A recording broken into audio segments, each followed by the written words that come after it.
Hello, everyone. Let me ask you something real. What happens when the heroes who serve this country are forgotten and one woman decides not to stay silent? Tonight, we're diving into a story where frustration explodes, the truth is put on speakerphone, and a single act of courage turns a quiet room into a national awakening. This isn't about headlines. It's about voices finally being heard. And trust me, you'll want to see how it ends. It was supposed to be just another town hall, but when one veteran stood up, everything changed, and the cameras couldn't look away. The sun was beginning to set over downtown Denver, casting long amber streaks through the glass panels of the Civic Auditorium. Inside, the temperature was controlled, but the atmosphere was not. The tension crackled like static in the air. Veterans in worn jackets filled the room, some standing, some seated in silence, others gripping folders of paperwork so tight you'd think they were holding on to their dignity itself. The air carried the smell of coffee, tired cologne, and anticipation. This wasn't just another speech. People didn't come here for talking points. They came to be heard. Pam Bondi, former Attorney General, now a rising figure in veteran reform, stepped onto the stage wearing a charcoal blazer in quiet confidence. Her steps were deliberate, her hair perfectly styled, but her eyes searching, scanning the crowd as if she could feel what was coming. The podium microphone buzzed for a second as she adjusted it. Behind her, a banner read, "The Veterans Forum, Accountability Begins Here." She cleared her throat and began. Good evening. I want to thank every man and woman here tonight who has served this country. I know there have been concerns about recent changes to federal veteran programs, and I'm here to... The voice didn't echo. It cut straight, sharp, raw. A man stood up near the center aisle, mid-60s, broad-shouldered. His military jacket was faded at the seams, a Gulf War patch hanging loosely from one side. His hands clenched the back of the chair in front of him, knuckles white. His name was Tom Keller, and the tremble in his voice wasn't weakness. It was fury barely contained. "You say you're here to listen," he said louder now, eyes locked on Bondi. "But we've been screaming for years, and all we ever get are press releases and apologies." The room shifted. Murmurs rippled like a breeze through dry grass. A few people nodded. One woman near the front closed her eyes. Cameras swung toward Keller like compass needles finding true north. Bondi stood still. No interruption. No security guards moving in. Just a quiet stillness. Her expression tightened slightly. Not defensive, but alert. "I'm Tom Keller," he said. "U.S. Army, served in Desert Storm. My unit saw heat, fire, and things I don't wish on anybody. I came home with scars. Some you see, most you don't." He looked around the room as if searching for someone to tell him he wasn't crazy. No one spoke. His voice cracked slightly as he continued. "And now I spend my days trying to get through phone lines that never pick up. Waiting months for appointments I never get. Watching men I fought beside die in silence because no one returned their calls. That's the war he's fighting now." The silence that followed wasn't awkward. It was heavy. Pam Bondi placed both hands on the podium. Her voice was calm, measured. "Mr. Keller, I respect your—" "I don't need respect," he snapped. "I need answers. I need action. My friend died in his living room waiting on a cardiology referral that never came. You want to talk policy? Let's talk about that." A beat. The air in the room had changed. No longer a speech, it was a reckoning. Bondi looked down for a moment. When she looked up again, her tone was different, lower, almost personal. "You're right," she said simply. "You deserve more than speeches. You deserve real change. And if tonight is going to mean anything, then I need to start by listening to you, not just as a veteran, but as someone who's been left behind." That's when she stepped away from the podium. Just a single step. But the meaning was massive. She wasn't going to hide behind policy. She wasn't going to redirect, and the crowd knew it. Bondi looked directly at Keller. "Tell me your story. Start at the beginning. The room wasn't quiet anymore. It was listening. And something had begun. Something real. And once it started, there was no going back. The room held its breath. It wasn't because of what had just been said. It was because of what might come next. Every camera lens had shifted. Every phone in the audience was now recording. What began as a town hall was turning into a moment no one had planned, and no one could predict. Pam Bondi stood there, one step away from the safety of her podium, staring straight into the eyes of Tom Keller, the Gulf War veteran who had just called her out in front of a packed auditorium. He looked like a man who had seen more than he'd ever spoken about. And tonight he was done being quiet. Tom took a slow breath, feeling the weight of hundreds of eyes and cameras focused on him. The glare was nothing compared to the storms he'd weathered in combat zones. He forced his voice steady, every word a hammer blow against silence. I came back from Desert Storm carrying more than medals. The war didn't end when I stepped off that plane. It followed me every day, in nightmares, in pain, in the endless waiting rooms of a system that forgot us. His gaze didn't waver. You see the uniform, the ribbons, and think that means everything's okay, but it's not. My buddy, Carl, got caught in the endless loop of bureaucracy. He asked for help, medical, mental, and got shuffled from one office to the next. By the time he finally saw a doctor, it was too late. He died alone, with no one to hold his hand. A sharp intake of breath ran through the crowd. Pam's eyes softened just a fraction. Tom, I'm so sorry. What happened to Carl should never happen to any veteran. But it does. Every day, Tom said, his voice rising. And I'm not here just to tell you what went wrong. I'm here to demand what's right. We're soldiers, taxpayers, fathers, mothers, brothers, sisters. And we deserve to be treated like it. From the back of the room, a young woman stepped forward. Her uniform was crisp, a fresh pair of boots on polished floor. She introduced herself as Specialist Mia Lopez. Her voice trembled, not from fear, but from the raw emotion of sharing. I'm still active duty. I've seen the same red tape choke the care my comrades need. We're fighting two battles, one overseas and one at home with a system designed to slow us down. I'm afraid for my friends who'll come home next. If we don't fix this, who will? Bondi nodded, meeting Mia's gaze. Your courage is exactly why we have to change this. You all deserve better. The room erupted into applause. But it was more than just support. It was a call to arms in a different kind of fight. Pam pulled out a folder from the podium, revealing a thick stack of documents. I've been working on a bill that will cut through the red tape. It's called the Veterans Accountability Act. It will enforce stricter timelines on appointments, increase funding for mental health programs, and establish a hotline with real live operators. The veterans exchanged cautious looks.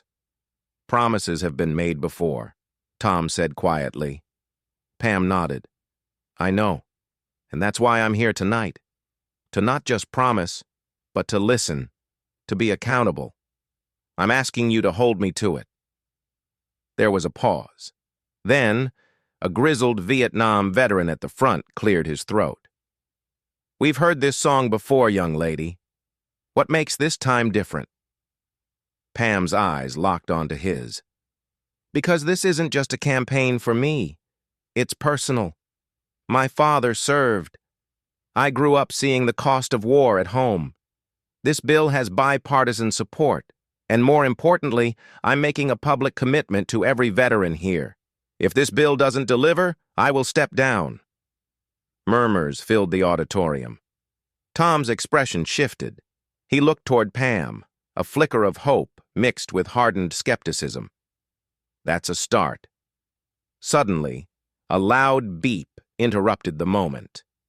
Phones began to ring, notifications buzzing through the crowd as social media lit up with hashtags. Justas veterans deserve better. Just accountability. Outside the auditorium, news vans were parked with cameras trained on the building. Reporters scrambled to catch the unfolding story. Inside, the atmosphere had transformed. What started as a routine forum had become a national movement in real time. Pam looked out over the crowd. This is just the beginning, but tonight we take a stand. Together. Tom stepped forward, offering a handshake. Pam took it firmly. The crowd roared in approval. For a moment, the room felt less like a place of frustration and more like the birthplace of real change. As the event wrapped up, reporters gathered around Pam and Tom, clamoring for statements, sound bites, and promises. Cameras flashed. Voices overlapped. One reporter asked, "Ms. Bondi, can we expect immediate action on the bill? And will you really hold yourself accountable if it fails?" Pam looked directly into the lens. "Yes, and yes," Tom added. "We're watching. We're done waiting." Outside, the city lights flickered on, illuminating the faces of those who had gathered, each one carrying stories of sacrifice and resilience. This night wasn't just about policy. It was about reclaiming dignity. It was about finally giving a voice to those who had been silenced for too long. And it all started with one man's refusal to stay quiet. The following morning, the ripple effect was undeniable. News outlets blasted headlines. Veterans demand accountability. Bondi's bill sparks firestorm. From battlefield to Capitol, a soldier's fight for justice. And new hope or old promises. Veterans watch closely. Pam Bondi's phone buzzed non-stop, from reporters, activists, and even skeptical politicians. The political establishment was stirring. Some whispered support. Others bristled at the pressure. In the veterans community, conversations ignited. Social media exploded with personal stories, demands, and calls to action. Hashtags trended nationwide. For once, the neglected voices had found an echo chamber too loud to ignore. Pam sat in her office, eyes fixed on her laptop, scrolling through the flood of messages. Among the thousands, one email stood out, from a congressman known for blocking veterans legislation. It was curt, but the tone had shifted. "Let's talk. This bill needs serious discussion." She knew the battle had moved from the streets and forums to the halls of power. Meanwhile, Tom prepared for the next phase. He wasn't just a symbol anymore. He was a leader. His phone rang incessantly. Veterans seeking guidance, media requests, even calls from old Army buddies offering support. In the quiet moments, Tom sat with the weight of responsibility settling over him. Change was never easy. He had learned that in war and now on this new battlefield. At a local veterans center, Tom gathered a group for a candid conversation. Faces weathered by time and trauma looked to him with hope and caution. "We've been told to wait," Tom said, "but waiting hasn't worked. This bill, if it passes, means timelines on treatment, mental health funding, real consequences for neglect. It's a lifeline." A young veteran raised his hand. "What if the politicians just stall again?" Tom met his gaze, steady. "Then we fight louder. We organize. We vote. We remind them who we are." Back in Washington, Pam faced a heated hearing. Senators grilled her on the bill's specifics: funding sources, enforcement mechanisms, potential unintended consequences. She stood firm, delivering facts and stories alike. The room was divided, lines drawn not just along party but ideology and influence. A seasoned senator from the opposing party leaned forward, voice dripping with skepticism. "Ms. Bondi, how do you guarantee this bill won't just add bureaucracy instead of cutting it?" Pam's eyes flashed. "Because I'm holding myself accountable. Because I'm a daughter of a veteran. And because the veterans I've met won't accept anything less." Outside the chamber, protesters gathered, veterans, families, advocates, their signs a mosaic of frustration and hope. Tom joined the crowd, his presence galvanizing those around him. Cameras caught the moment, a veteran and a politician united in a cause bigger than politics. The hearing stretched late into the night, every minute charged with tension. When it ended, no clear winner emerged, only the promise of ongoing battle. Pam returned to her office, drained but unbroken. She opened her laptop to find hundreds of messages: support, criticism, pleas for help. She typed a message back to Tom. "This is bigger than both of us. It's a movement." Tom's reply came almost instantly. "Then let's make sure it's one they can't ignore." As days turned into weeks, the fight intensified. Lobbyists descended, both for and against the bill. Media cycles churned with analysis and opinion. But for veterans, the issue was personal. A letter arrived at Pam's office, handwritten and worn. It was from a mother who lost her son to suicide after years of unanswered pleas for help. Her words were raw. "You can't bring him back. But maybe you can save the next soldier." Pam held the letter close, the weight of her promise heavy on her heart. At a televised town hall, Pam and Tom took the stage together, facing questions from veterans and families across the nation. Tom spoke of pain and perseverance, Pam of policy and progress. Together they forged a narrative, one that demanded attention and action. The momentum was undeniable, but the road ahead was still long, filled with obstacles seen and unseen. As the cameras faded, Tom and Pam stood side by side, united in purpose. The war for veterans' dignity had only just begun. The final stretch of the legislative battle approached like a storm on the horizon. Capitol Hill was buzzing with whispers of last-minute deals and potential derailments. Pam Bondi and Tom Rivera knew the stakes couldn't be higher. The Veterans Accountability Act had galvanized a coalition unlike any before. Veterans groups, bipartisan lawmakers, advocacy organizations, all pressing for change. But entrenched interests fought back fiercely, using every tactic to slow, dilute, or kill the bill. One late evening, Pam found herself alone in her office, the glow of her laptop illuminating a weary face. Her phone vibrated with an incoming call, a senior senator known for his influence over veterans' affairs. "Pam," his voice was gravelly, almost reluctant. "We need to talk. Quietly." She listened as he outlined concerns: budgetary pressures, political backlash, the risk of opening Pandora's box. But then, unexpectedly, he added, "You have momentum. Don't lose it. But you need allies." Pam exhaled slowly, knowing the true fight was as much about relationships as it was about legislation. The next day, a tense committee vote was scheduled. Supporters and opponents flooded the halls, each side lobbying hard. Tom stood in the gallery, surrounded by veterans in worn jackets and faded medals, their faces etched with hope and anxiety. The vote began. One by one, senators cast their ballots. Pam's heart pounded. When the tally was announced, a roar erupted. The bill passed the committee by a razor-thin margin. The victory was bittersweet. It meant a floor vote awaited, where anything could happen. In the days that followed, media coverage exploded. Pam and Tom were interviewed on every major network, their message resonating far beyond Washington. Veterans from every corner of the country shared their stories, flooding lawmakers' offices with calls and letters. Pam and Tom crisscrossed the nation, speaking at town halls, rallies, and press conferences. Their bond grew stronger, forged in the heat of battle. But opposition lurked. Late one night, Pam received a cryptic email, a veiled threat hinting at dark forces willing to sabotage the bill and those championing it. She showed it to Tom, who frowned deeply. "We're not just fighting policy," he said. "We're fighting inertia, fear, and power." Undeterred, they pressed on. The floor vote arrived amid intense debate.